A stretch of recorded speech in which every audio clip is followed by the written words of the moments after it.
Şimdi burada sizlerle beraber yerinde yine inceleme fırsatı bulduğumuz, hükümetimizin de özellikle altını çizerek ifade etmem gerekirse üzerinde durduğu köy yollarımızın asfaltlanmasıyla alakalı yaptığımız bir çalışmayı Ahlat ilçemizde, bunu da beraber birlikte şu an gördük.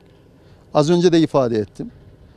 YPK kararlarıyla da artık sati kaplamaların yapılması malumunuz yasaklandı. Onun yerine tamamen köy yollarımızda da dahi BSK asfalt biz artık yollarımızı yapıyoruz.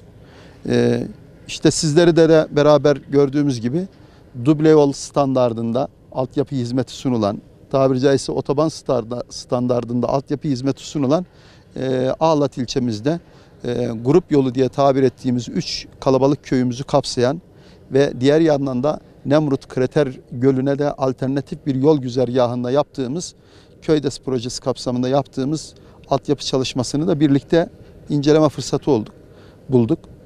Şu ana kadar tamamlanan 6100 metre uzunluğunda bu yolumuz işte sizlerin de gördüğü gibi teknik altyapısıyla inşallah uzun süre bu bölgede altyapısı bozulmadan devam edecek güzel bir yola kavuşmuş oldu. Gördüğünüz gibi arazimiz bölgenin en verimli, en mümbit arazisi bu bölge.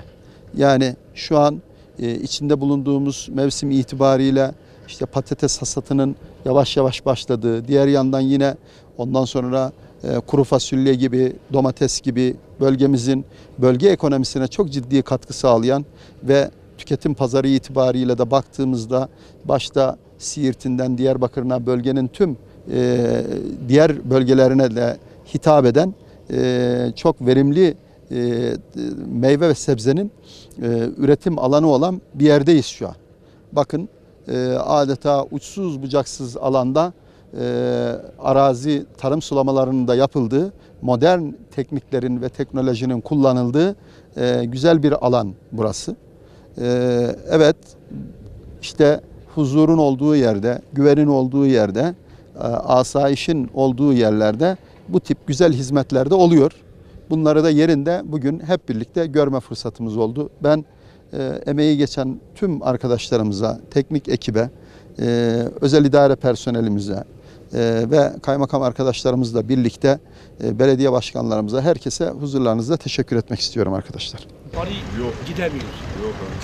Gidemiyoruz. Yok mu Yok. Bu ayrı, orası bitti tabii. He. Ben yollar mısın? He vallahi. Vallahi benim memleketim. Bunu da yapsaydı abi.